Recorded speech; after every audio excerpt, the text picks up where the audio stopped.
the New York Knicks. I'm back in the New York groove. Well, it's the Knicks. New York. We are the New York Knicks. New York. But this new season we're about to enter, the Knicks is taking no shorts, just like winter. New York, New York. New York be about the Knicks, huh? But the best thing about New York City is K-N-I-C-K-S. Everybody say go New York, go New York, go!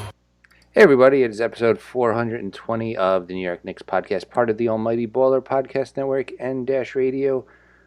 420, dude. Does that mean we'd have to be hired for the Knicks? Or to hire to do a Knicks show? Pretty much, yeah. Or there's a lot of we have to smoke in this episode to still give a shit about this team. Okay, we are talking Knicks. I am back, Jay. I am back from vacation. Are you excited? Yeah, that's your congrats on taking your first of what I'm sure is 5 or 6 vacations. Yeah. First, I think this is my second, actually. I was down in Florida for spring training, too. Right. I was in Disney last week with my kids. The first time bringing the kids down there. I talked to her off the air. I talked to Jay. I was like, I'm pretty tired from the long week in Disney. He's like, oh, that's interesting. It was a long week of work and trying to stay for the CPA. But I feel bad for you. That's a tough week down in Disney for you. It's a tough life, I tell you. That must be life. tough having to spend a whole week in beautiful weather in Disney World. Disney World, though, was a lot more fun than watching the Knicks. I have not been watching very closely lately. I know since I left the Knicks, they still suck, and I'm back, and they suck. But they won a game while I was gone, right? Yes, they did. They won a game, and at first I was like, oh man, they're ruining the tank. But then I looked, and they were playing all their bench guys, all the G League guys, huge minutes, none of the starters. They had 9 injured players, so you can't get mad at that. Yeah, I was at Disney World, and I just missed the game because of that. And I looked at the box score, saw the box score, immediately texted Jane, like, what the hell? Like, how did they win this stupid game? But then I looked at the box score, and I was like, oh, Damian Dotson got 30 points. I'm happy. That's fine. They could win that game. Those are the kind of wins where you're like, yeah, cool, good. They're developing people, and can't really complain about that. The Knicks have 9 injured players? They did for that game. But half of them came back like the next game. Okay, yeah, those injuries probably aren't real injuries. I mean, I think it was like they're a little sore. Like it was probably like legit, but like they didn't have to sit out, but they are. Like I'm sure Courtney Lee's like knee did hurt, but like if they were fighting for a playoff spot, he wouldn't have sat. But like at this point, like yeah, fine. Let's play Isaiah Hicks like 30 minutes instead. The best part about being a Knick at this point in the season, if you're injured, you could say, like, even if your leg had fallen off, you'd be like, oh, I'd play if we were fighting for the playoffs. Oh, well, we're not. We'll never be, so this is perfect. I mean, by the way, go ahead. I was going to say, Philly has won 14 straight games. Have you noticed that? Oh, I've noticed. Yeah, I've been looking pretty closely. They almost blew like a 27-point lead against the Cavs, but they didn't. It looks like they're going to finish 3rd. I mean, they're even 1 game up on Cleveland. I cannot believe they are. At some point, a couple of years ago, we were like, who has a better future, brighter future, Knicks or Philly? It seems like we lost that argument. Oh yeah, I mean, Philly they're going to be a perpetual contender. They have max cap space going into free agency. They also have the 10th pick in the draft. Yeah. They had the Lakers pick. Right now they have the 10th pick in the draft, plus they're the 3rd seed in the East. Holy crap. Yeah. And they beat Cleveland the other night without Embiid. So Embiid is still out, but he's going to come back. Oh, if not the next game, probably the last game of the season. They'll have him for the playoffs. The Celtics will not have Kyrie for the playoffs. Kyrie's done. Right. Now, by the way, Kyrie being out is another annual cakewalk for Cleveland to the finals. I'm thinking not now. Yeah, so the question really is, will Toronto or Philly be a real, do either of them have a real shot at taking down Cleveland? Well, look at this. Now that the 76ers took over the 3rd spot, The Cavs are in fourth, so they're going to have to play the Pacers in the first round, which might be the first time LeBron's had to play a good first round team ever. That's a tough. That's a tough matchup. And then, after that, if they win that, they'd have to play Toronto and then probably Philly. So this might be the first time ever LeBron will have a tough road to the finals.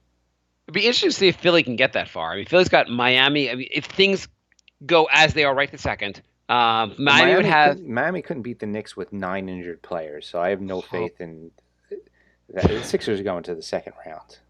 Yeah, and then the second round they'd probably play The Celtics. The Celtics. That'd be an interesting matchup. That'd be a really interesting matchup.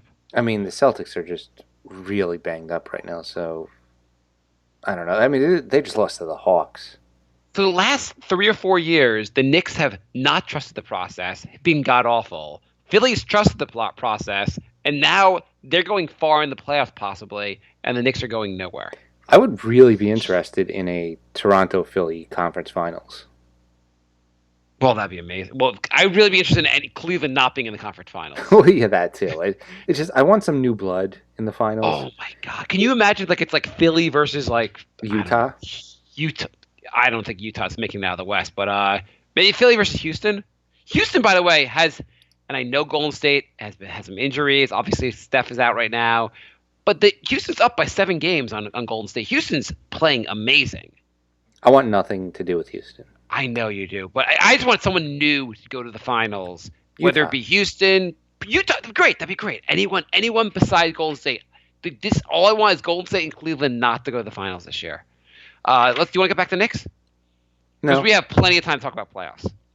I really don't. But okay, let's we talk have plenty of time to talk about everyone else because the Knicks. Okay, Damian Dotson. Is there? Why the hell would Hornacek play him all year? What's the issue? He looks like he can score. I'm amazed he didn't get fired on the spot when Dotson dropped 30. At some point, in the locker room, Damian must have come up to Hornacek and go, "Yeah, you like me now?" That had to be some kind of something where he had to say something to him. Right. Probably not. Though I guess the next game he went for 11 points. He did not look quite as good. He didn't look quite as good, but I mean, he still had decent numbers. It's he still shot decent. It's not like he shot 2 for 9. Why do you think Dotson has had such an issue? Why do they have such an issue playing Dotson this year? I mean, we don't see what goes on in practice, so I want to say maybe there's something there that we didn't see. I have a hard time believing he wasn't putting in effort just because he's playing for an actual contract. I mean, what the things I've heard and the things that could make some sense to me is that Dotson, he's listed as 6'7". He's really not 6'7". He's really more like 6'5". He's a lanky 6'5". He doesn't have the size to really play wing. Basically, he's not a small forward. He's definitely not a power forward, obviously, but he's not really a small forward. So he's really a shooting guard, and shooting guard is kind of the playing time is pretty tight. You're trying to give Ntilikina minutes there. You have Timmy Hardaway. You have Courtney Lee. You have a bunch of guys there that were just ahead of him as far as playing time. It was hard to work him in also. That would be I assume if you ask Hornacek, that'd be one of his issues, is that a lot of guys were ahead of him in the rotation. He didn't do anything in practice or anything to stand out, saying he deserved more minutes, say Courtney Lee. Right. I also think Hornacek was playing for wins, and he figured I'd have a better chance with wins with Lee than with Dotson, which I get. That's fine.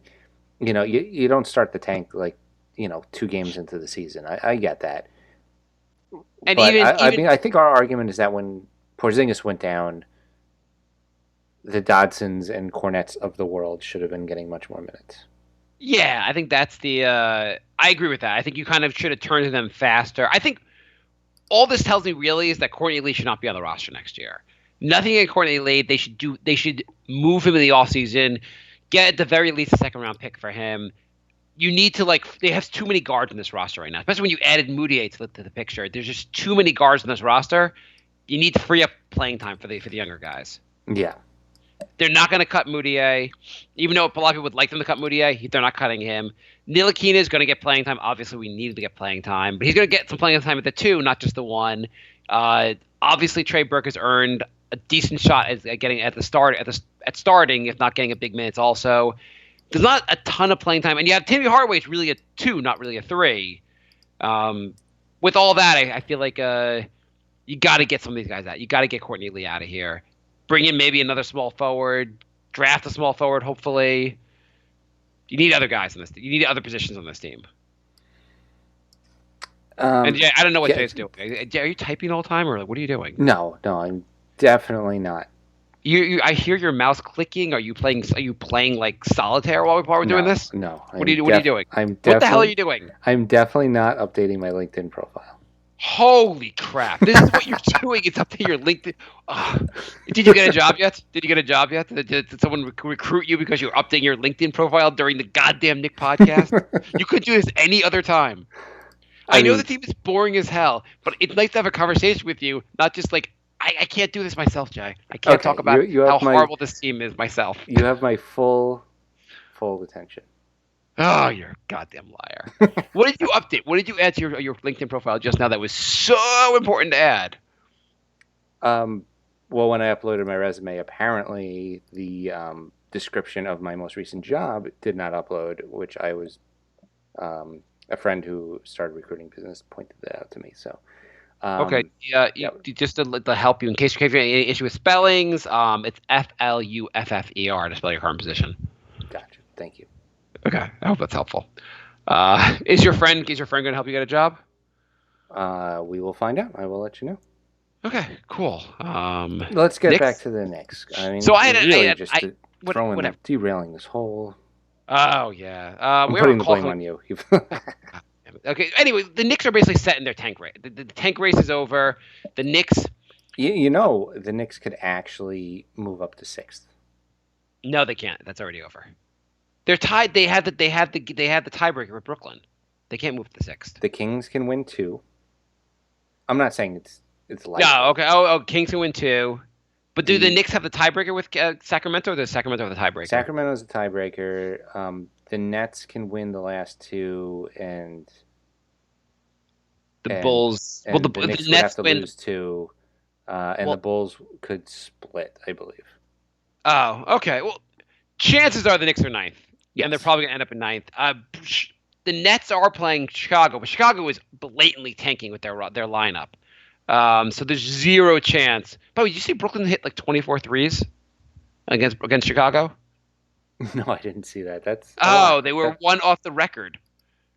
Wow. Probably because Chicago just was like, shoot at will. We're not even going to guard you tonight. That would be crazy if a terrible team that's borderline tanking sets the 3-point record. Like, it's crazy. Well, the Nets aren't tanking because the Nets don't get their pick anyway. So yeah, no, they're not tanking. They're just terrible, just like the Knicks. Yeah, the Nets have a strategy of just shooting lots of threes. The Bulls didn't play marketing. I think he's out with boredom. How do they even justify how many guys they sit each night? Chicago, like the league should be finding Chicago for how blatantly tanking they are. Yeah, I can't believe they investigated Dallas, but they didn't take a look at Chicago, who when they played the Knicks sat like 4 out of 5 of their starters. And when KP was injured, the Knicks were at like 24 victories maybe, or 23 victories. And I was asking how far the Knicks could even move up.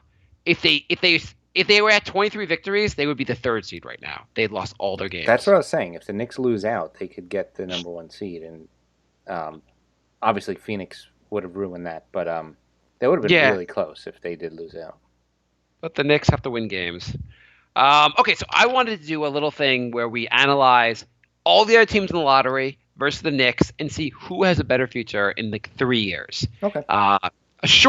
Very short analyzing each team because we have this podcast is not going on forever and we have a call coming up and all that. Mm-hmm. But I was thinking, if it goes long, we could do half the teams before the call and the other half after. Yeah. That's fine. But what I was thinking was, so you look at the Knicks. What's their future look like right now? You have KP coming back in the second half of next year. Mm-hmm. Hopefully the following year we're getting competitive. 3 years from now, you think KP is back to KP, if not a little better. You think Ntilikina will be kind of coming into his own. Trey Burke will at the very least be a solid 6-man. We'll have drafted at least one other player who's hopefully good. We have a couple things we're hoping to be kind of contending for the playoffs in 3 years. That's the best I could say for right now. Kind of. Yeah, I mean, it looks like this year's draft has 10 guys who could potentially be good. So obviously, probably 3 or 4 of those are going to be busts. So we just have to pick the non-bust of that. Easier said than done, but if we do it, then we're actually starting to put together a roster. Okay, so let's start the team. The worst team right now is Phoenix. They're at least the number 1 seed in the tank race. Who's a better future, the Knicks or Phoenix? What does Phoenix have going for them? They have Devin Booker, who scored. What did he score? Like, was it 60 points, or what was that big night he had a couple of years, like last year or 2 years ago? Yeah, it was 70 points. It was 60 something. Yeah, it was kind of a crazy. Everyone's like, "Oh, the guy's gonna be really good," except he can't play defense, and apparently has been pretty. Like, he's been okay, but he doesn't look like he's leading them anywhere, right? Well, I mean, yeah, he's a guy who can put up points, but can't play defense. Think of like a Jamal Crawford if he was better at offense and even worse on defense. Yeah, so he's like your number 1 player. You got Josh Jackson, who hasn't done anything yet, really. There's not a lot in this. You're gonna get don't have much else. You potentially will get what's his name, Doncic in the draft. Yes. If not, or Ayton. Who's a better future though? Whose future do you like here? I mean, for Warren. Phoenix's roster, I think I like Ayton better for them. Okay, let's say they draft Ayton. You get the number 1 pick. They draft Ayton. Devin Booker, T.J. Warren, and Josh Jackson. I don't know what else we got on this team that's any good at all. Yeah, that's it. No, they're terrible. Are they better than us? No. The Knicks are pretty terrible no, too. The Knicks have a better future. Okay, 1 down. Okay, we're gonna go 1 in favor of the Knicks. Porzingis is better than Booker, and I feel like Ntilikina has a higher ceiling than Josh Jackson. Well, they're gonna get Ayton, who looks pretty good. They're gonna get Ayton.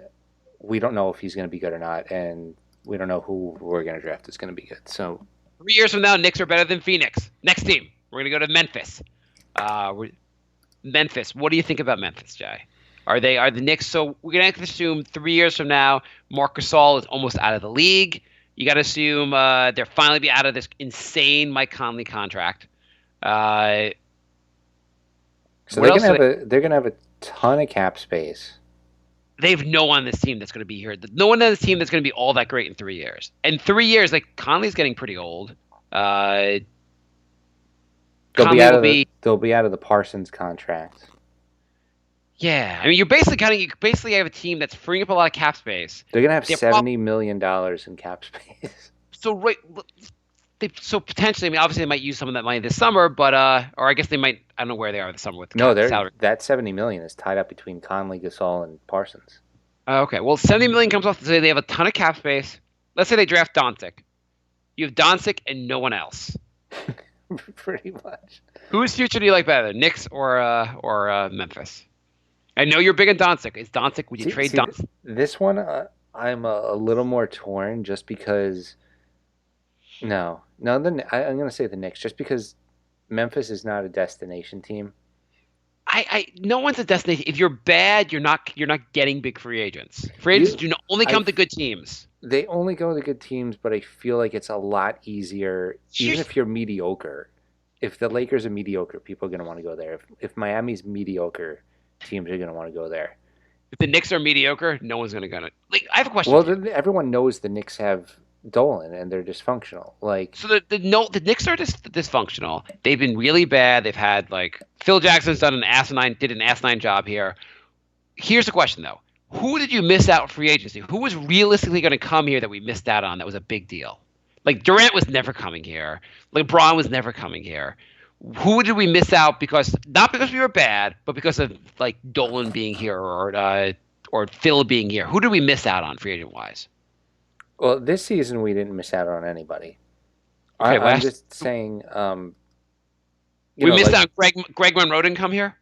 LaMarcus Aldridge chose San Antonio over the Knicks. Wow, the Knicks really blew that one. Not that he's not really good, but obviously he's going to choose San Antonio, which was a perpetual winner, versus the Knicks a perpetual loser. I'm just saying bad teams don't miss out on big free agents because they're never going to come here. You know what I'm saying? Are you following that? No, I'm following what you're saying, but everyone knows the Knicks are so dysfunctional. Say the Knicks were an 8th seed right now. I'm just saying. I still don't think they would attract free agents, just because they're so dysfunctional. But I'm saying, who does? What team in the lottery attracts good free agents? Good free agents don't. I think the LA and Miami teams do. I mean, Paul George already said he wants to go to LA, and they're terrible. Well, let's see him actually sign there. And but LA also, I guess they in theory they have Ball, who's supposed to be pretty good, and they have a bunch of cap space, so they might bring in 2 guys. And I know Miami brought in LeBron, obviously, through free agency last time. And Bosh, no collusion. And Bosh. But generally, without guys being conspiring to come to both guys conspiring to come to a team together, like in a perfect situation like Miami, generally bad teams don't attract free agents. I don't know. Miami also, was that a trade with Shaq, or did Shaq sign with Miami? Shaq was traded. Okay. And they weren't bad. They won the title the next year. Well, they made it to the finals the next year when LeBron and Bosh went there too. No, I'm just saying, how bad were they? Were they if they added Shaq and Dwayne Wade played it? They had to wait already also. So you think that you have to have something to attract free agents come to teams because they're attracted to teams because either they have a bunch of young players like a Philly where they have a bunch of guys that are on the verge of breaking out, or they're just good already. No one goes to a bad team to try to make them good, unless no one else will pay them. Like we paid Amari because no one else would pay them that much money. Either you overpay for a player, or you're good. That's the only reason the players come. If the Knicks were managed really well and just bad, it wouldn't make a difference. You wouldn't attract anyone new. There's no one the Knicks have missed out because they're mismanaged. They've missed out because they're bad. It's a distinction in my mind. You don't see the distinction? I see the distinction. I don't know if I believe the distinction. Like, who do you feel like they've missed out on the last couple of years who realistically would have gone to a better functioning bad team? A better managed bad team. If instead of James Dolan owned them, Bill Gates owned the Knicks, and he was a fine owner, who would have gone there? Are you talking about record notwithstanding? Like if the Knicks still had a crappy record? Or... Yeah, exactly. I think if the Knicks were winning 50 games a year, they'd get free agents. Right. Like guys would come there. Like Kenyon Martin, when they were that one year they had that really good run, the 54-win season. You had guys that wanted to come there because they felt they were going to be good. Mm-hmm. Like JR, whatever you want to say about JR, he wanted to come there when Melo was there because he felt like the team was going to be good. Mm-hmm. Guys, you only want to play with a team that's going to be good. Or on the verge of being really good, or you overpay. If you're just bad, you're not getting free agents. No one in this tank race here, no one's going to be a destination. No one's going to say hey, let me go to Phoenix because why would you sign there unless you're going to get overpaid? Who have the Knicks missed out on the last couple of years of free agency where they should have gotten, but because they were because they have poor management, the guy didn't go there.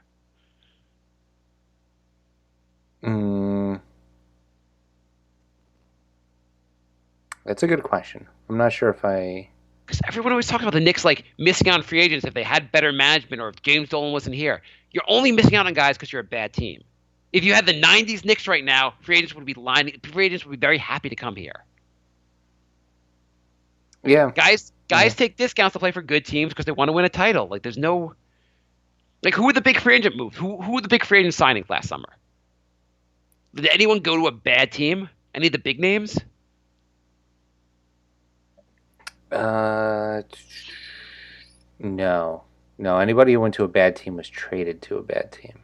Yeah, think about Kevin Durant was hey, let me go to the team that won 72 games. Yeah. I think guys come to the only way to get free agents. The only way the Knicks are going to be a player in the free agency market is not cap space. Cap space helps you overpay for guys and get into bad contracts. Or just fill in a missing piece that's totally... you're one piece away. Philly could realistically make the conference finals this year, or even the finals. Right. And they edited Redick, and that was a good signing. And they had the cap space. That's where cap space really helps you. Yeah. But the only way the Knicks are a destination for free agency is that KP comes back. He's awesome. The Knicks look like they're on the verge of breaking out, and then players will be like, "Oh, let me join that team, and like I can help them like be really good." I still think when the Knicks are at that level, I think their level of dysfunction is going to play a part in that.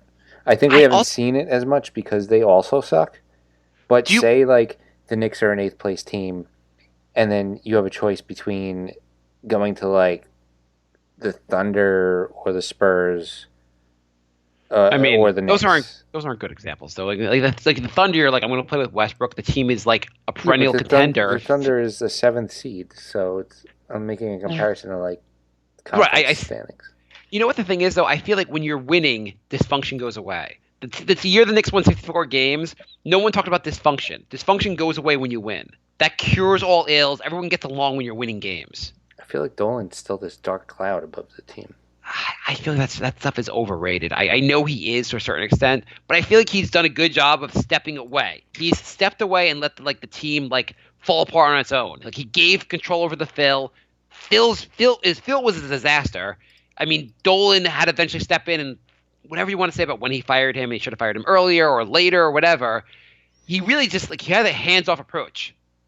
That's all you can ask from him. Just because he's the owner and he like gets into fights with your Knicks legends doesn't really do anything about free agents. Like his fight with Charles Oakley, do you think that really affected anyone coming here? I don't know. It's really hard to tell. I mean, because they're also bad, so it's like the fact that they're bad. It's just in my mind they're bad, and that's the issue. I mean, dysfunction definitely doesn't help, and like things like the Phil wanted to do like the triangle with free agents we're kind of worried about. That doesn't help. But if you're a bad team, doesn't attract free agents, and a good team always does. If the Knicks do the triangle and winning 50 games, people will be like, "I'll try the triangle." Yeah. I mean, I agree they kind of go together. Bad teams have disarray, and you look at all the teams that are in the tank, they all are – I'm sure they all have tons of disarray. We just don't follow it that closely. I don't know if anybody has a Dolan, but I see what you're saying. Yeah. Okay. Let's do our call, and we'll go back to this list. Sounds good. All right, just kidding about the call. We're just going to continue our thing. Yes. So no call, I guess. Or if the person does call in, we'll do them later. But I think this is the first time we have not had a caller be there. Well, that's fine. Next team. Okay. Yeah, next team. And I think we're done discussing whether being bad or being dysfunctional has stopped us from getting free agents. That was the entire conversation about, like, are we not getting free agents because we're dysfunctional or because we're bad? Which one's more important in us being? I mean, we're both, so I guess we'll never know. Okay. Until we're, like, not one of the two. Okay, Dallas. Do the Knicks have a better future than Dallas? I feel like this is a tough one. I guess on the positives for Dallas, they have a guy they have Smith Jr., who we would not have drafted anyway. Mm-hmm. Harrison Barnes, who is very good and only 25. Yeah, so 3 years from now, Harrison Barnes is 28. He's still a very good player. Maybe even better. Maybe better. He's not. I don't know if he's an all-star, but he's very, very good. Mm-hmm. You got what else you got on this team? You got Seth Curry, who he's all right. Yeah. You know, not a bad bench player. You got there's not a lot else on this team. Dennis Smith Jr. 3 years from now, I'm going to guess 3 years from now he'll be better offensively and still be a pretty bad defensive player. And he'll probably still have injuries, though I guess KP will have injuries too. I mean, you'll have Wes Matthews, Nerlens Noel, and Dirk Nowitzki all off the books. Yeah. Maybe they re-signed Doug McDermott to a big contract and he disappears for that entire contract. I don't know. There's not a lot on this roster, basically. You really have basically Dennis Smith Jr. and Harrison Barnes. How does that look? And right now they're picking, I guess, third in the draft. So you're getting probably a pretty good player in this draft. Well, we also thought that about Josh Jackson. Josh Jackson could end up being pretty good. We just don't know yet. But you're assuming 3 years from now Josh Jackson will be getting at least like he'll be coming closer to living up to why he was drafted that high. I say the Knicks have a better future. Yeah, I say better than Dallas. I don't think Dallas KP is a far better player than what Dallas than he has a far more potential than Harrison Barnes or Dennis Smith Jr. I'd still rather have Ntilikina than Dennis Smith Jr. So, and they're picking higher than us, but whatever. I like where we are. Hmm. Atlanta. And by the way, in case anyone has not noticed, this is very skewed and biased towards the Knicks. We need to have hope for the future. Oh God, we need hope. I'm actually not even trying to be biased. I honestly think these other teams are a complete mess. Well, I mean, so in fairness, Jay, you're saying that like there are teams that have not as good a future as the Knicks. Yeah, We don't have the 30th best future in the NBA. we don't. Of course, if we looked at the teams in the playoffs, it might be a different. I mean, But we're let's see. still probably like have the 26th worst future, but we don't have 30th. Yeah, we're looking at the worst teams. Okay, Atlanta. Atlanta has Dennis Schroeder, Who has the worst hair in ever? Yes, his hair will only get worse. Schroeder will probably get a little better, but there's not a lot more in this roster. I would really be mad paying him $15.5 million a year. Holy crap. John Collins is good. Dedmon. Dedmon's good. That's about the end of the pretty list. hard. They're pretty hard. I mean, Dedmon's not even that great. And Knicks have a better future, yes. better future. They're drafting high, but I don't know. I don't know they're getting a difference maker that's going to justify them being ranked higher than the Knicks. We already have a difference maker. We have guys that are getting better. We have more pieces. Orlando. I'm going to say Orlando is more dysfunctional than the Knicks. Victor Oladipo being my evidence, my first exhibit as evidence. Well, I mean, the Thunder gave up on him too. They didn't necessarily give up on him. They just traded him because they thought getting Paul George made sense.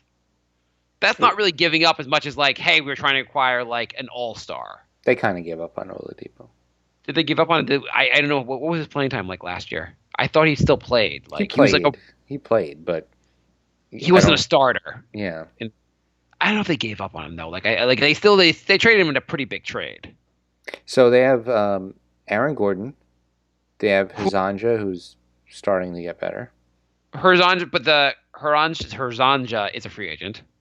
Gordon? Where's Gordon in his contract? You have the contracts open? I don't. He's in 3 years it'll be up no matter when.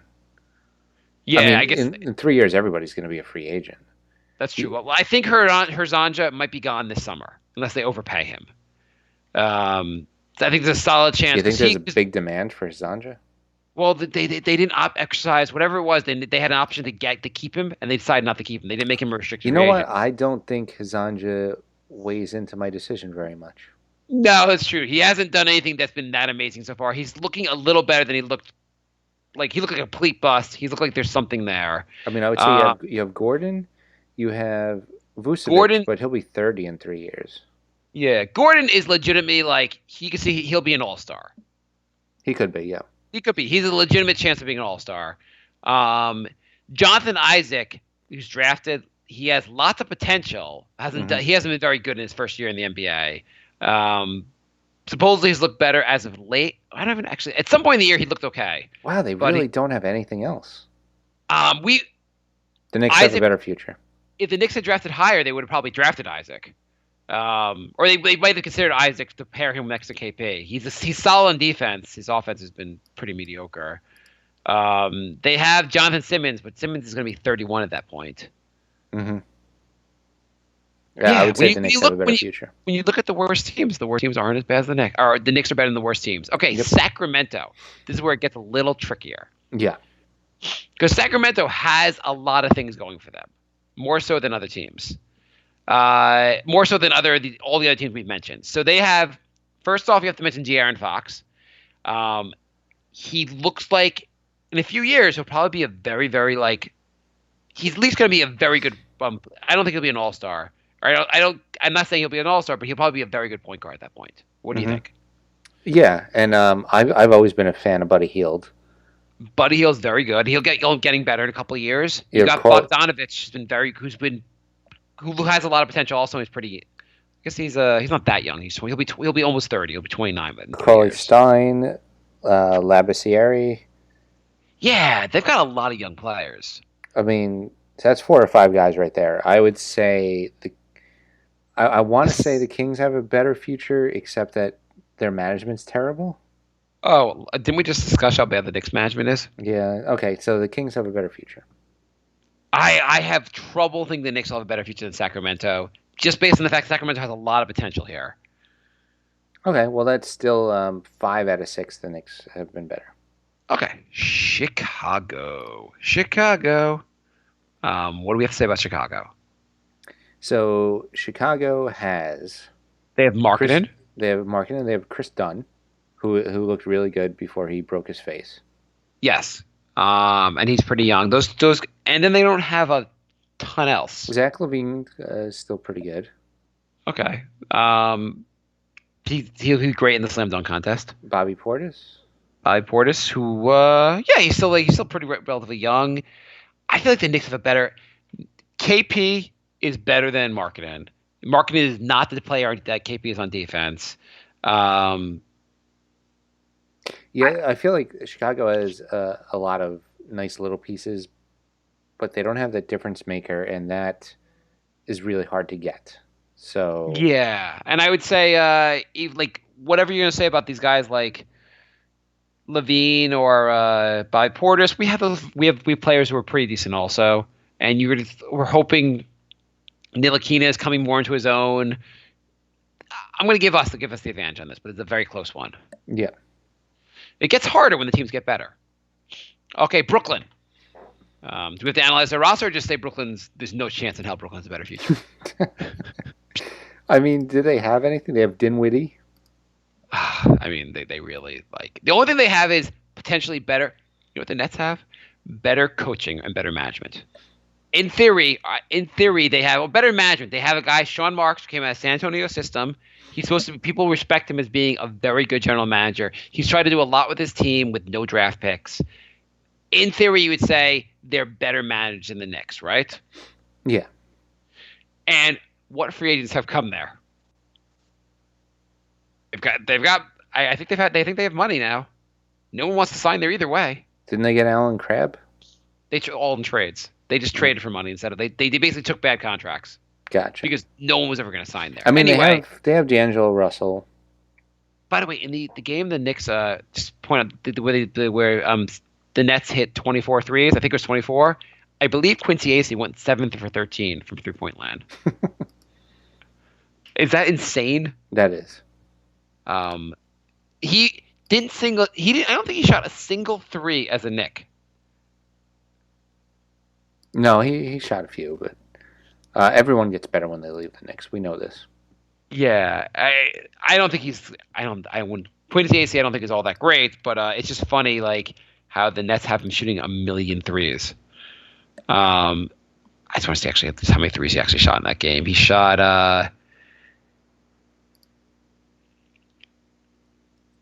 Maybe am I wrong? Oh no, I'm looking at the. This is not helpful when I'm looking at a computer. No one else is looking at what I'm looking at. Mark's really good at multitasking. So you can talk, Jay. So after this, we are saying that the Knicks have a better future than 7 out of the 8 teams below them. Am I wrong? Hang on, I want to look at this box score from this game. I know that's not really helpful for anyone, but I'm just gonna look at the box score from the game where they scored all these points. You do the next one, Jay. Just all you. Well, we did everybody who's below the Knicks. I don't know if you. I know we're doing the rest of the lottery. Oh, we're doing the rest of the lottery. Okay. It's not that many more teams, so. Okay, that would be the Lakers. The Lakers have Ball. Yeah. They have. I don't know if you want to count Ennis or Hart, but they have Brandon Ingram, Kuzma, Randall. That's pretty good. It's not bad. I would say they have a better. I'm going to give the nod to the Lakers. Yeah, it's hard to really argue. There's no way I can argue the Knicks over that. I mean, I don't think they're good. Like, if you add LeBron to that roster, they're going to the finals. But they are probably better. They're in a better position than the Knicks are right now. Okay, so then you got the Hornets, who Batum will be 32. Carter Williams looks like AC he's was not 6, good. AC was 6 for 13 in the game, the 3-point. I know everyone was waiting patiently for me to find that information, but he was what? 6 of 13. It's just amazing for a guy that like didn't used to shoot threes, now is like shot 13 in one game. I feel like the Hornets have a bunch of not good young guys. Kaminsky, Kid Gilchrist, Lamb, Monk. Like, none of these guys are working out. Walker will be 30 by then. Okay, I'm giving it. Hang on, Monk has played pretty well lately. Have you not known that? I know he's played better. Yeah, he's played a lot better. Last a couple weeks, basically, he's been playing a lot better. I'm still going. I'm not saying that like he's all that great, but like his game log, last couple games he's been playing about 24 minutes a game, and he's had 22, 26, 21, 16, 17 points. Nice. So, and he's shooting pretty well. He could end up being a pretty decent player, but I'm going to go with Knicks also. They don't have a lot of young pieces. So, Detroit just went all in on the Blake Griffin contract. Yeah, they have no young good guys. So this is an easy one. And that contract will only be getting more terrifying as it goes on. Yeah. So, and they didn't make the playoff. I mean, how awful is that? They went all in to get Blake Griffin, and they did not make the playoffs this year. I know, and like missed it by a good amount too. Like it's not even like down to the last game or two. Like they're done already. Yeah, that is and also we should add, by the way, with Brooklyn. Brooklyn does not have their picks. That doesn't help them. The Lakers do not have their pick, which does that sway you at all? The fact the Lakers don't have their pick? Not really.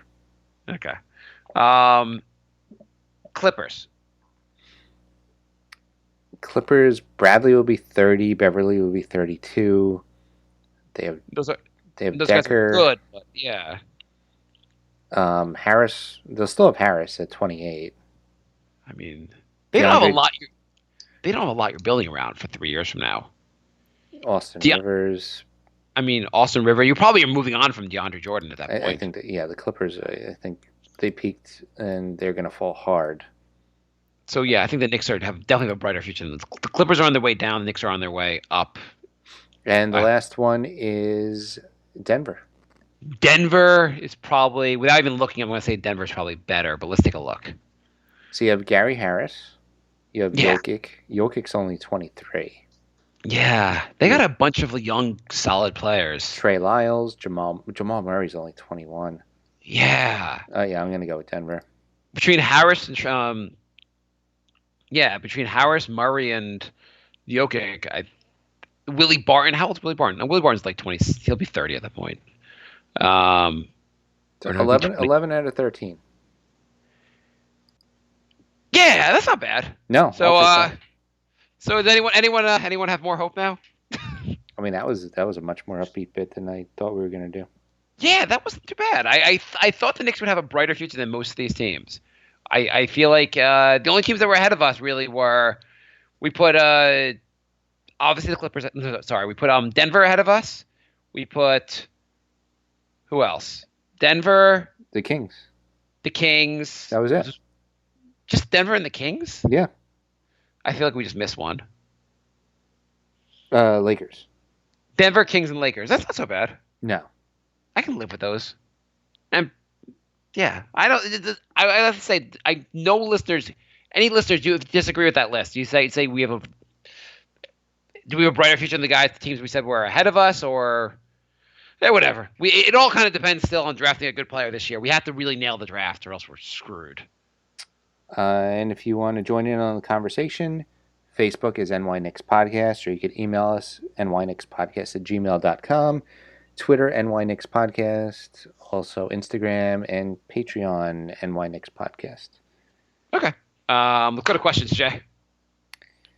Questions. We have an email. Okay. Email is from Lorenzo. Hey guys, sounds like Horny won't make it past the season. What if the new coach has an ugly daughter, or what if he only has a son? Then what? I have to say, I thought having the hot daughter would benefit us more. It really hasn't been a big thing. We haven't really seen her at all, so we barely see her. She should be dancing at halftime. It's bullshit, really. Yeah, he's got to go for just not flaunting his daughter is enough reason to make him go. Like, it'd be good. Like, maybe we could see like scrimmages where she's involved. Yeah. Is that Our caller is actually saying they are on now. So let's Okay. go to. All right, we are joined by Grady. How you doing, Grady? I'm just dandy tonight. How are you, Jay? Excellent, excellent. I'm doing well as well. Grady, how long you been a Knicks fan? Let's see. Probably since I was born. My dad was a Knicks fan. That's how I got into it. But I didn't really start watching the team until probably a year or two ago. Okay. What was going wrong in your life that you needed to watch something so painful as the Knicks? For years, I've had 3 Knicks sweatshirts, and wearing them every day and having people question my insanity. I figured I should at least watch to try and represent, and it's all been downhill from there. You're like, these people, they must be exaggerating. It can't be this torturesome to be a Knicks fan. You're like, oh, it is. Oh, well. No, it's actually worse.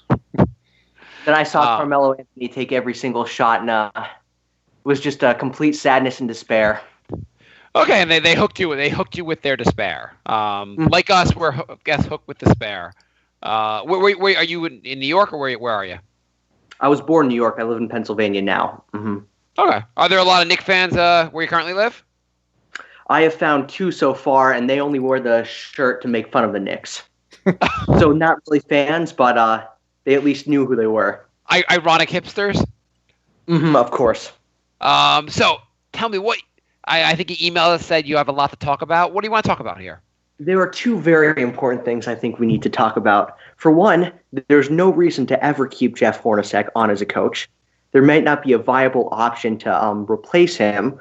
I have a few suggestions, but a lot of people seem to think Mark Jackson. That's the name, correct? I might be mixing up. Can I interrupt you? Would you be okay with keeping Hornacek if he agrees that he will call in all his plays and have Abby Hornacek stand there in his place?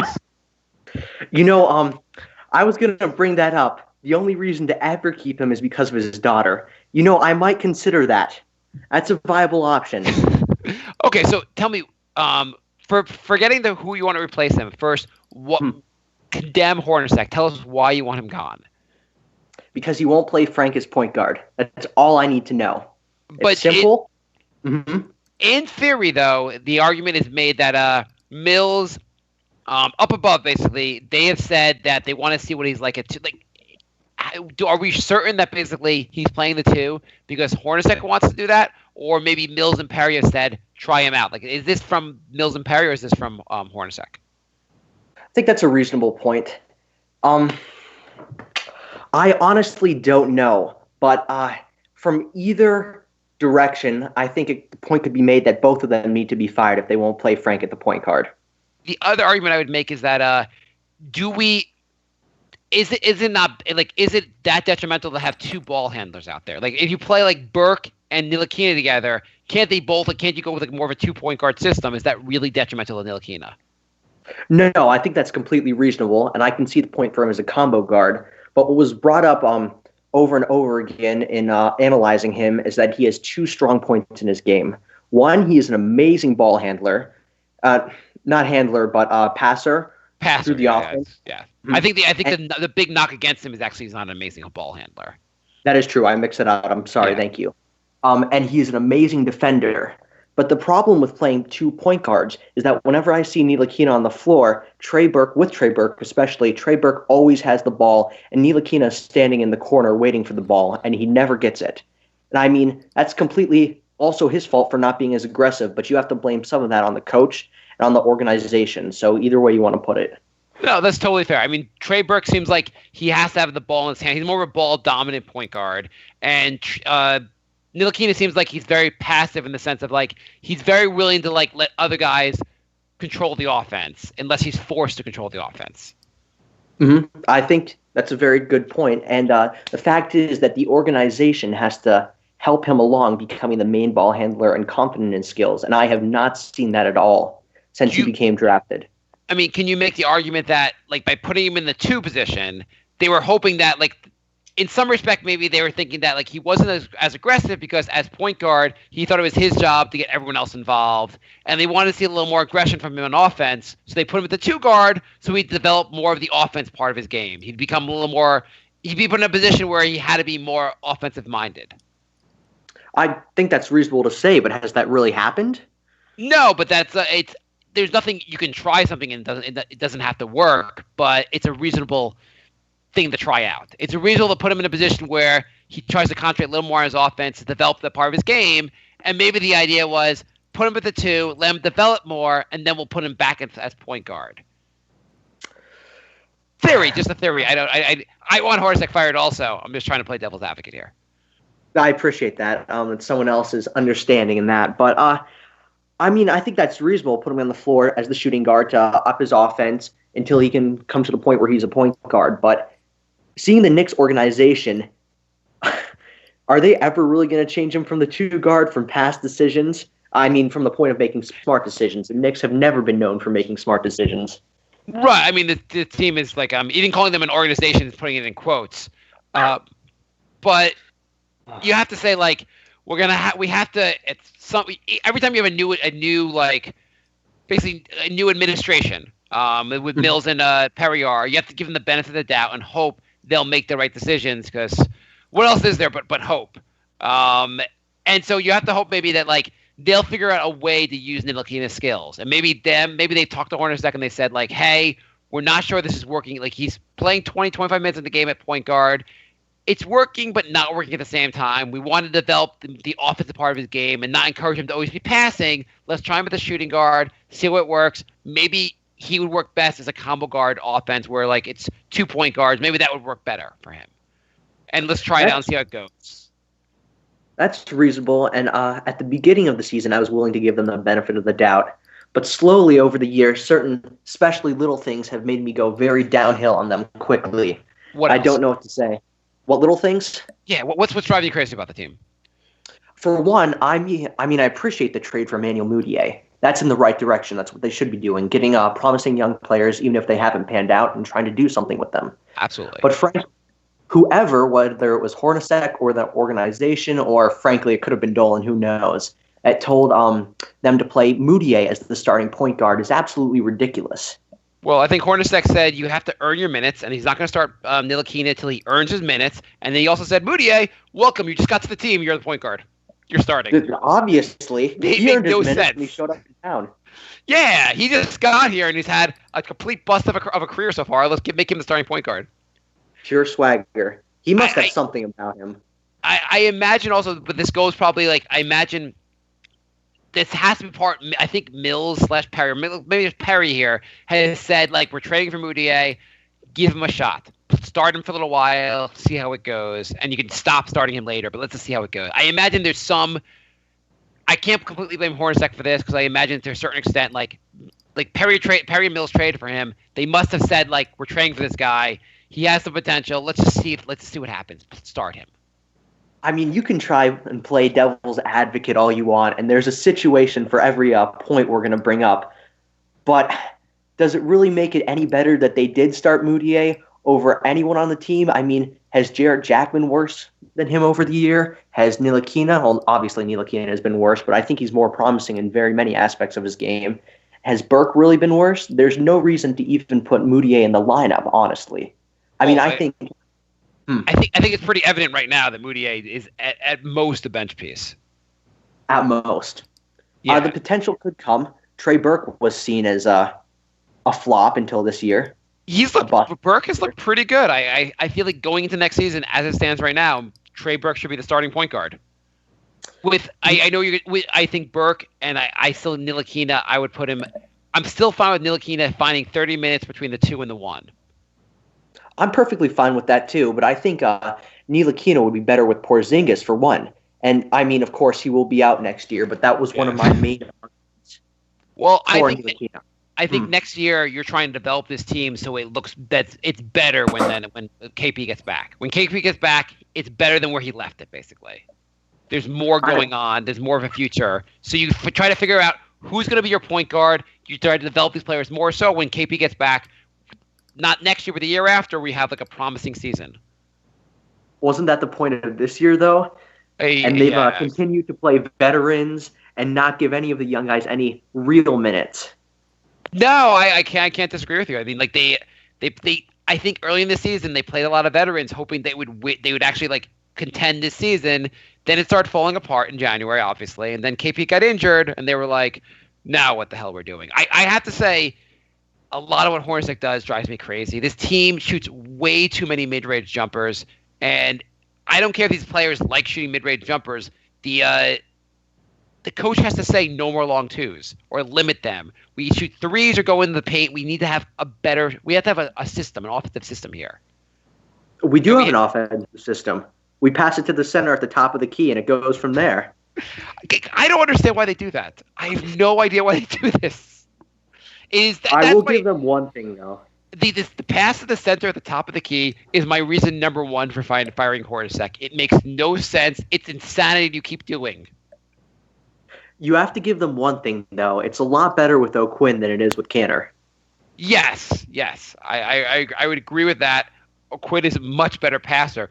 But it is a bizarre move because you're basically having the point guard turn over the point guard duties to the center. Especially when the ball is just passed right back to the point guard for no reason, unless it's for setting a pick, which most of the time it isn't. Yeah, I think it's a move out of the triangle. Like it's remnants of the triangle. They're still here because Hornacek doesn't know how. Like I don't know what the hell why Hornacek still has that, still doing that. Most other teams don't do this pass to the center at the top of the key. And don't you think if the organization, especially the top tier, saw any remnants of the triangle or Phil Jackson, they would want to burn it as soon as they saw it? I mean, the thing is, Phil Jackson hired Hornacek to be his triangle coach and to buy into his system. And Hornacek spent all of last season trying to do Phil Jackson's bidding, at times going away from that, and then Phil Jackson tried to get him back to it. Either way, you had a coach hired for a different administration, a different GM. You should have hired your own coach to implement whatever system you want. I think completely true. Mm-hmm. Yeah, I think you should basically you take over as GM. You start fresh. I don't care if you have to fire the coach. I know we have a lot of turnover here, but and that's why they're basically firing Hornacek this season, because they should have done it last season. You got to start fresh and start building whatever culture you want to build. Basically, Perry has to find the coach that will implement the system he wants. Oh, that's true, but that's another amazing reason to fire him, because it's very remnant of the triangle. And I mean, if he can't get away from that and start to develop his own system that's in any way of a modern NBA offense, shooting three-pointers more and transition more towards the paint, he should be gone. And the organization should have realized that. I mean, that makes me put a lot less confidence in Perry and the rest of the top dogs in the organization. It's also clear, like last year, Hornacek clearly lost the locker room by the end of the season. I find it hard to believe that like the following season, Hornacek's going to everyone's going to have tremendous respect for him. You lose the locker room one season, you're probably going to lose the next season like he has again. I mean, from what we've already seen, most of the centers hate him. Kyle O'Quinn has yelled a few choice things at points, and Joakim Noah's gone now, so... I think the way he handled the Noah situation was just poor. I like, you're paying this guy so much money. Find a way to use him, because he's just here. The contract is here. Find a way to like make the best of it. A bad situation. The way Hornacek handled it was very, very poor. Oh, completely atrocious. I agree with you. Okay, so you want Hornacek gone. What coaches do you like? I can't. It's Mark Jackson, correct? I might be mixing that up. Mark Jackson, the one he was obviously a former Knick, and he was the coach of Golden State. And the minute he left Golden State, they became a dynasty. Yeah, dynasty for the ages. Yeah, I can't stand him at all. Okay. Of all the names I've heard of coaches out there, there's only one that I would even consider, and that's Fizdale. Okay, why? Former Grizzlies coach. As Jeff likes to say during games, we need more defense. I want to see them out on defense. Defense brings wins. Something along those lines. Fizdale actually employed that. The Grizzlies were known as a very good defensive team, and he led them into a modern NBA offense, shooting more threes, just little things like that. And I could see that on the Knicks. I think it would be very good if he could bring all the Knicks to their defensive potential, especially KP. He was probably the best rim protector in the NBA. And Frank Ntilikina, through all his faults, is probably one of the best guard defenders, if not top 3 in the NBA already in his rookie season. I think top 3 is a little high, but he's very good at defense. If you look at stats, it's arguable at points, but that's completely fair. Yeah, I mean, let's not let's not like overhype his defense. His defense is very good, especially for the fact that he's first year in the league. Yeah, I mean, very good. I think it's amazing for what it is. I think they should be taking advantage of it. Yeah, no, they should. The argument also I guess in Memphis, he had a falling out with Marc Gasol, and Marc Gasol basically led to him getting fired.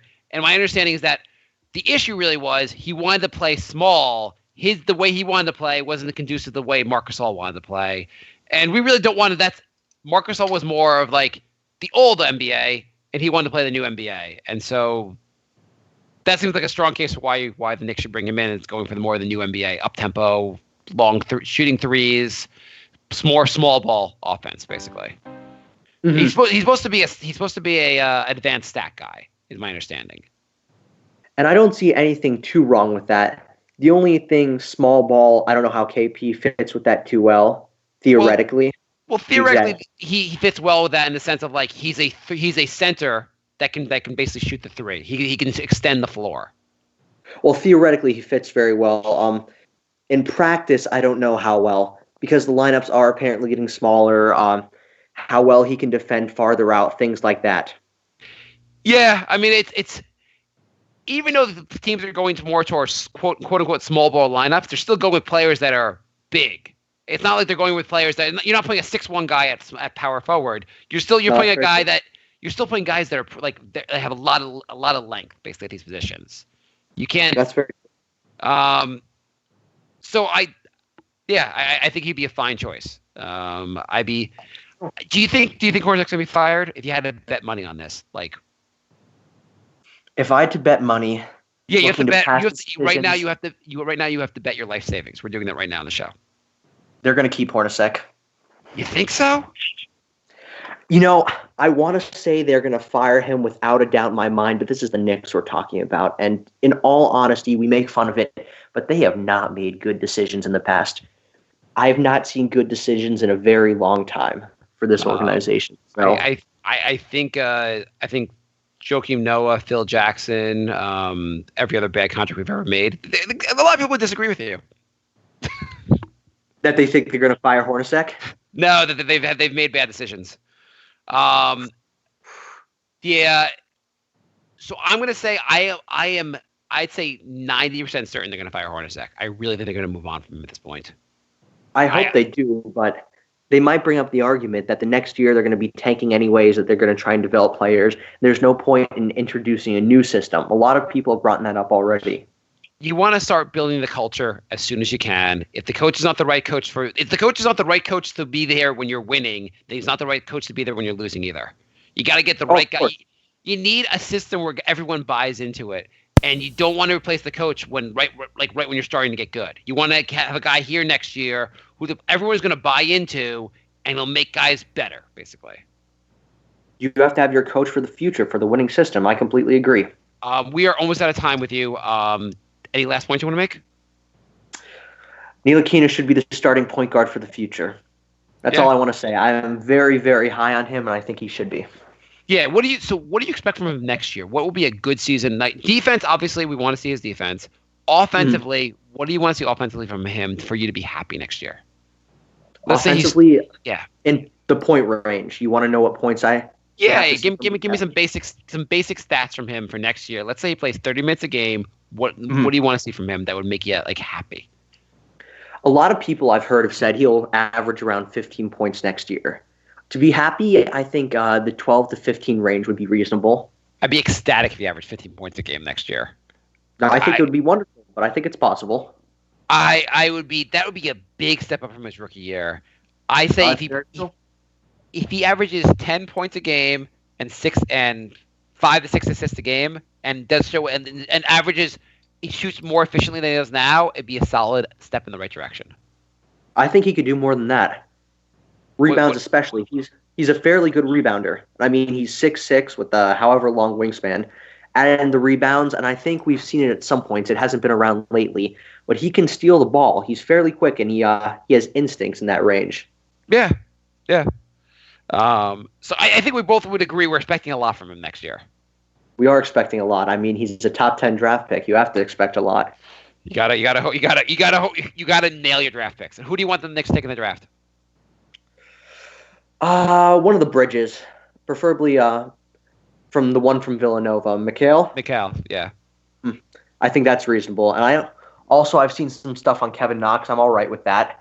Because I think it's completely unreasonable to think we're going to get Michael Porter. I mean, I did have a theory earlier in the year that Knicks were going to trade Porzingis and try and get Doncic, but Would you do it if it's on the table right now? Would you do that trade? right now, Yeah. for Right Doncic, now, you know KP's coming off this injury. Would you do that trade? I've heard people talk about this in the past, and I wouldn't. Not one chance in the world. Okay. Thank you very much for joining us, Grady. It's been a course. pleasure. Yeah. Jay, anything you want to add? No, I think we covered it. Anything you want to plug before you go? No, I'm all right. Thank you. Awesome. Well, I hope you'll call in next season, and we will talk about how good Ntilikina is. I would be happy to. That would be a great blessing. Awesome. Have a good night. Night. All right, take care. Another good call. Another good call. Lorenzo writes, "Hey guys, I have an idea for an episode. Why don't you guys do the play-by-play for the Knicks game one day? Not the whole game, obviously, just a quarter or half, just to ensure to call when the ball is tossed up at the start. Then we could sync our podcasts to replay the game." Yeah, that wouldn't be a bad idea. It's not a bad idea at all. There are 2 games to go in the season. Probably not doing it this season. No. In the Yeah, future. that's something to think about for next season, though. Yeah, that'd be a fun episode. We should do that. Yeah, I agree. That is it for emails. Okay, Facebook. James writes, the ongoing debate with the Knicks fandom, trust Frank's development and draft Mikal, the safe option, or draft Trae Young, the risky option with the highest ceiling but lowest floor, make Burke the starter, the hype option. I guess the 3 options here are trust Frank's development and draft Mikal Bridges, or draft Trae Young, or make Burke the starter, the hype option. Trae Young scares the crap out of me. I wouldn't draft Trae Young. Why I don't think it makes sense is that I feel like Burke. I have not seen enough of Trae Young, but Burke seems like he's at least as good, if not better, version than Trae Young. They say Trae Young's a great passer. Burke seems like a solid passer. Burke right now is scoring efficiently. He's probably bigger than Trae Young. Trae Young's pretty small. I don't know. I don't see the way they, at least what I've heard about Trae Young, I don't see him doing anything that different than Trey Burke's already doing here. Yeah, I mean, from what I heard is once defenses started stepping up to Young, he really fell off, and that was college defenses. Yeah, they said the second half of the year wasn't very good for Trae Young, and he might be a very good player. We can't assume he's going to be a Steph Curry. Burke's already pretty good. I'd go with Burke over Trae Young, so I'd rather not draft another point guard. I think between Burke and Frank, we probably should go with those 2 guys being our point guards for next year and see how it goes. Yeah. I feel like drafting a point guard again this year is probably a bad idea. When we have these 2 guys here, it's not like the guy we're going to be drafting is going to be like a sure thing. The McCall makes more sense, or someone else makes more sense. Jermaine writes, why do Knicks fans always listen to the media on who to blame? Boston lost Hayward and Kyrie, still managed to win games by a committee, a coach who's committed to defense and putting guys in great position to score, yet we want to give Horney a pass because of injuries. Boston is 18-3 without Hayward and Kyrie. Are they 18-3 without Kyrie also? Yeah, but I mean, they also have Al Horford and a few other young guys. So it's. I mean, the fair point here is though they have a coach where everyone buys into the system. No, they have a coach that's way, way better. And I don't know who's giving Hornacek a pass. We've been saying he should be gone for like a month now. If he's going to be fired, it'll happen within like a week of the end of the season, right? By next show, he could be fired. Yeah. The season ends this week. The Knicks have 2 games against Cleveland. That's it. And they're guaranteed to win both games because we need to make sure we can ensure the fact that we're not going to move up in the draft. I hope they win because that would mean that Cleveland would definitely finish 4th, and I want to see them have the toughest road possible. Yeah. Even if the Knicks won 1 out of 2, that would solidify that, I think. Yeah, I mean, Boston obviously we're seeking to become like a Boston Celtics, like a team that's managed well, run well. Where like if you lose guys to injury, you still play well. It's kind of an embarrassment how bad the Knicks have been just by losing.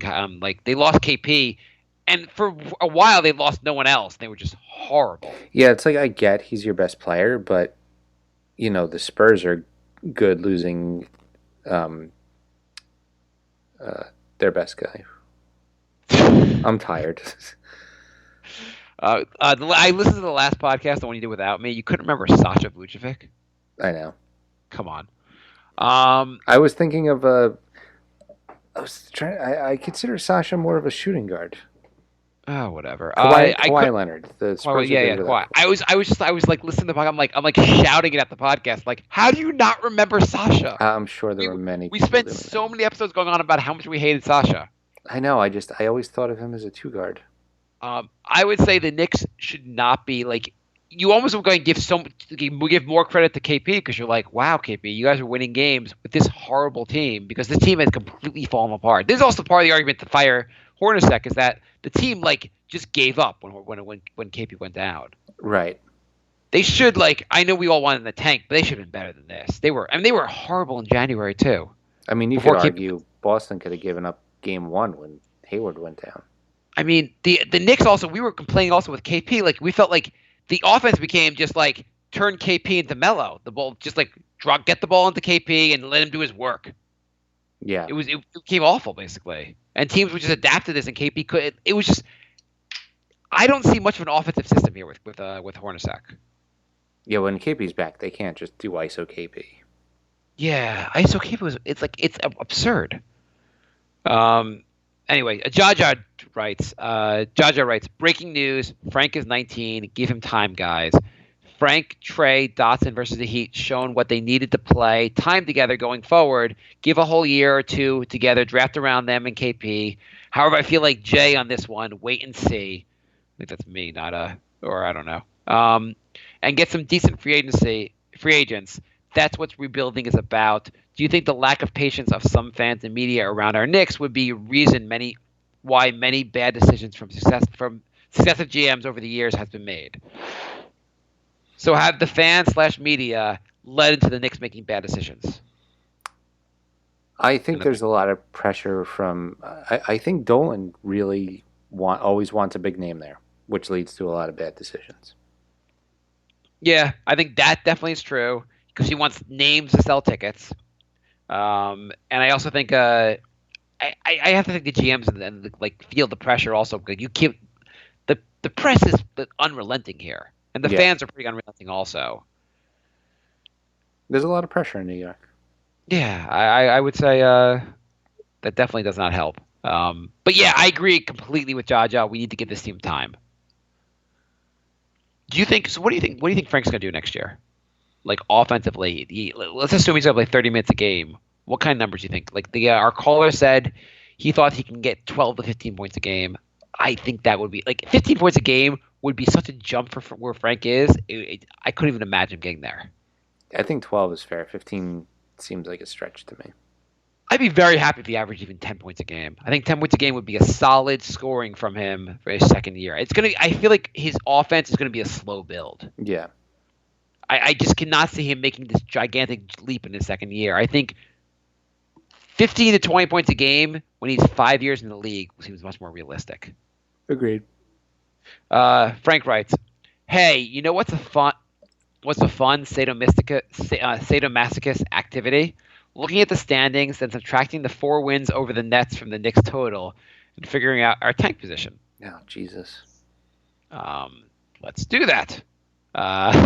It would be third, I think.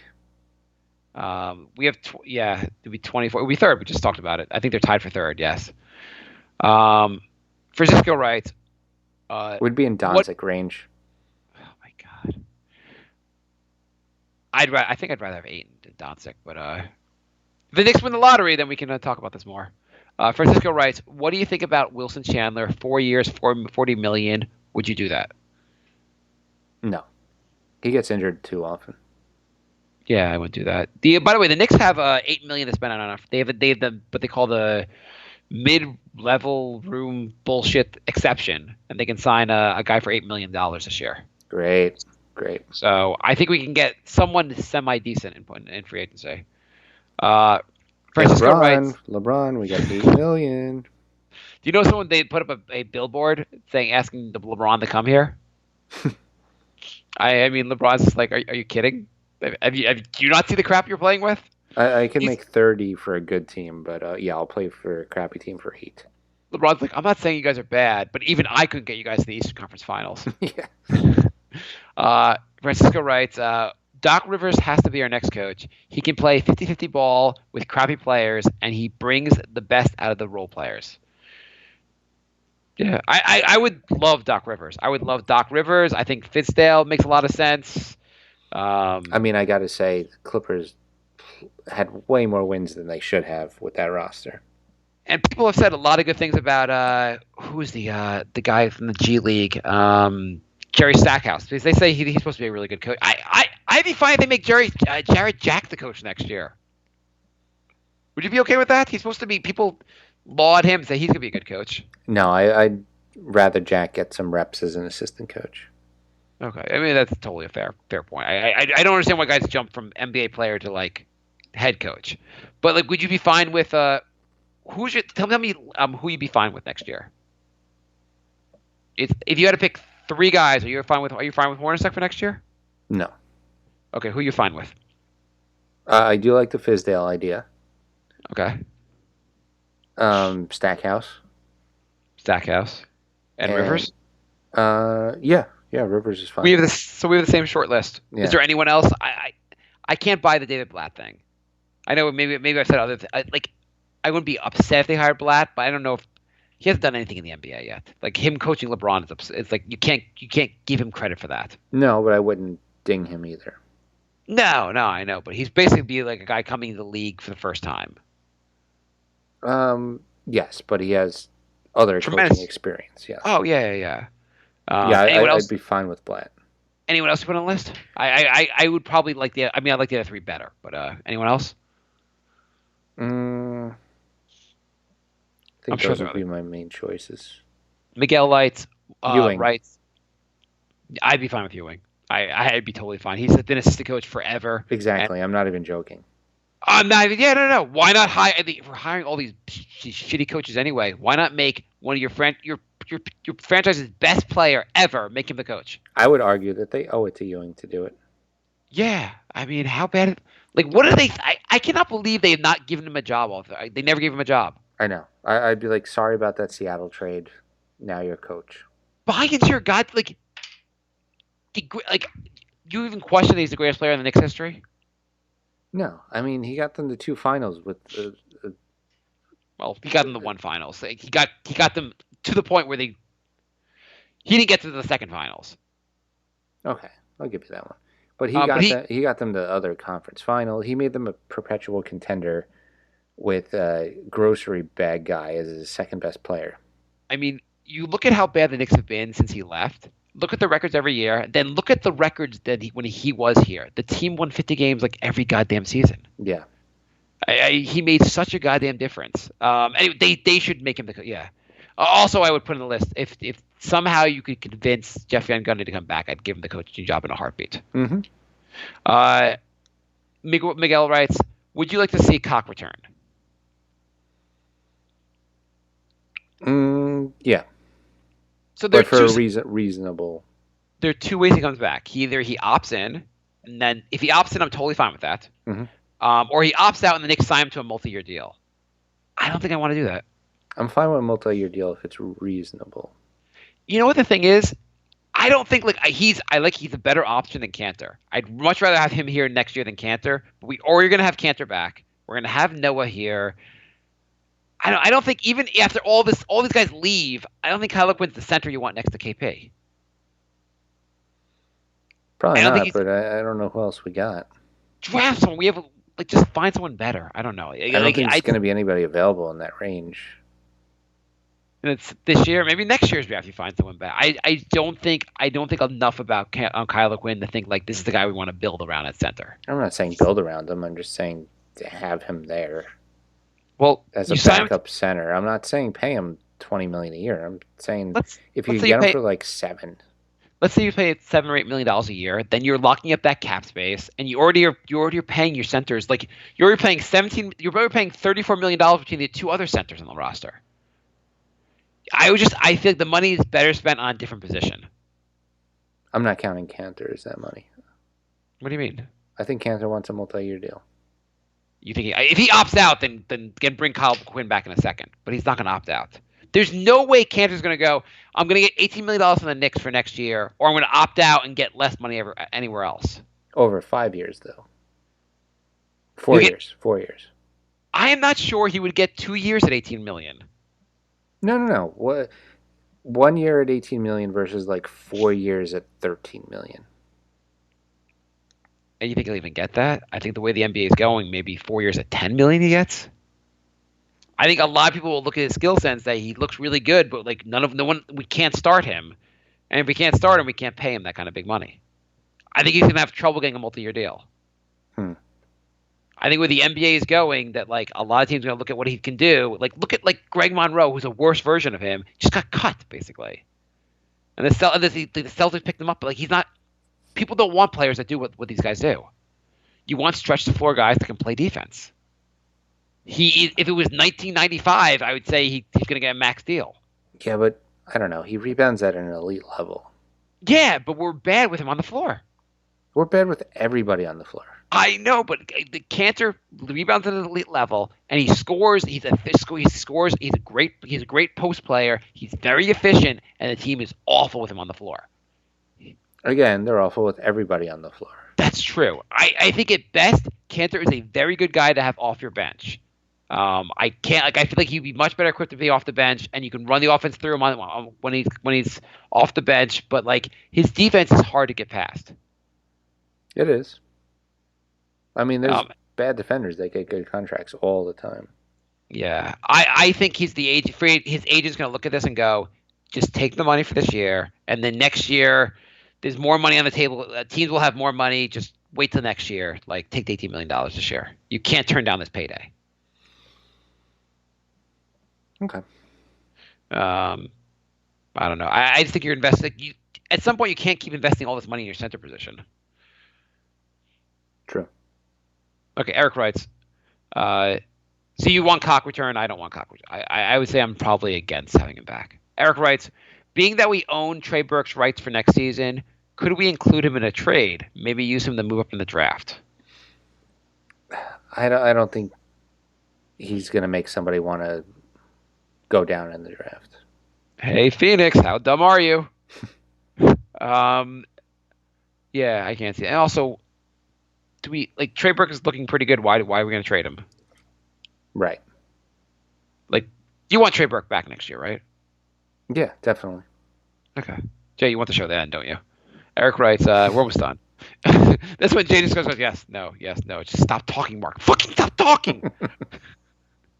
Eric writes, should it be more of a concern that McCall is the same age as Moutier and is just coming into the league? So McCall's like a junior, I guess. Or is he a junior or a senior? I don't know. I think he's a junior. So he's a little bit older. Is that a problem? It's not as big of a problem as Moutier being terrible. Yeah, I would agree with that. That's all I have to say about that. Yeah, he's a junior. Yeah, I don't think you should. I don't want to look at guys and go like he spent too much time in college. We have to hold that against him. Like you're supposed to develop in college. It's better. You're better off. It's better if guys spend 4 years in college. It's just not better off for them financially. Right. Yeah, I have no issue with that. Gilliam writes, if Horny is finally fired, instead of names that have been put out, what about two alternatives? Mike Miller is the coach of the Westchester Knicks, and I think he's been the coach of the year in the G League. The other is Jay Wright, coach of Villanova. They play the most NBA-like basketball in college with lots of three-point shots and switch-heavy defense. What do you think, Jay? Mike Miller's interesting. I mean, they lost half their team to NBA teams and still made the finals. Maybe it is the G League though. Still. Okay. Yeah, no, that does sound interesting. And he beats a guy that's like a lot of the players know already because they all came from the G League. Yeah. And what do you think about Jay Wright getting a guy from college? Which no one's talking about the Knicks getting a guy from college, and that's teams used to do that much more often than they. Has that gone out of vogue? Players hiring guys from college. Where'd Brad Stevens come from? College. Yeah, so do that. Yeah. Yeah, both those sound like proven it could work. Yes. Yeah, both those sound like pretty reasonable things. Gilliam writes, had KP and Tim been healthy all season, I think. By the way, Gilliam, do you want to be the Knicks GM? I feel like you have better ideas than the Knicks do usually. So, Gilliam writes, had KP and Tim been healthy all season, I think we could have gone near 500, maybe something like 39 and 43, which would be a one spot out of the playoffs. Would be one spot out of the playoffs, well above the start of the season expectations. Agree? Question mark. Then injuries come on. Maybe you like to go young and a little earlier, but still, Burke has been found out, and probably Troy Williams and Cornette will be part of the team next season. Not bad. Then why should Horny be fired? If he's just isn't Scott Perry's guy who wasn't fired last summer, which players would have benefit from another change of system? I think this is what happened a few years ago, where the right things happened because of circumstance, not because of the coaching. A bunch of guys get injured, which is the only reason that guys like Burke got discovered. Yeah. I don't know. I have to say, like, there's a lot of about his offense. I have not loved Hornacek's offense. The fact that the Knicks are always shooting all the long shots from twos and the passing to the center to start every play. They don't seem like a modern offense. And I feel like the Knicks, I know you don't necessarily always have to follow the trends, but I don't know. It seems like the Knicks should shoot more threes and they play some goddamn defense. And the Knicks defense has been horrible with Hornacek. Do you think the Knicks would have got if KP doesn't get injured? Do you think the Knicks win 39 games? No. I feel like they were falling apart at that point anyway. Getting the 39 wins, I think, would have been a nice turnaround for that point because they had collapsed in January. Yeah, they were entering train wreck mode at that point. I mean, this is an argument to like. I don't think the Knicks have. Yeah, I mean, Troy Williams, he's played some minutes. He looks decent, and you definitely want to bring him around next year. But you don't really know what you're going to get from him. Mm-hmm. And Cornette, like, do you really know? Again, also Cornette would be the argument. Also, how many centers are you going to get? You're going to bring aboard. If you bring back Kyle Quinn, then does Cornette play at all? Probably not. And if you give Quinn a bigger role, that takes minutes away from Cornette. I mean, if you bring, I feel like also if you sign a Kyle Quinn to like any kind of multi-year deal, you got to make him your starting center then, because Cantor's gone the following year, right? Unless you're insane, which, well, yeah, not like you can't like sign Kyle Quinn to a multi-year deal and then sign Cantor to a multi-year deal. Don't put anything past the Knicks. I mean, the Knicks, they're going to have a roster built on centers and guards. Mm-hmm. They've done it before. By the way, Michael Beasley, he cannot come back. I'm back to Siberia with him. I appreciate all he does. He needs to be a Jamal Crawford on a good team. Mm-hmm. If anything, he's not what the Knicks need for next season. Yeah. Okay. Any last? What did we learn today, Jay? We learned that the Knicks have a better future than a lot of teams. Yeah, that was pretty uplifting. It was. Yeah, I think you should call this an uplifting episode. Yeah. Is that a good team? What name do you want to go with for the episode? Better future. Or do you want to go with holy shit, Mark? Let me end this episode. Yeah, let's do that. Okay. All right, thanks for listening, everybody. We will be back next week. By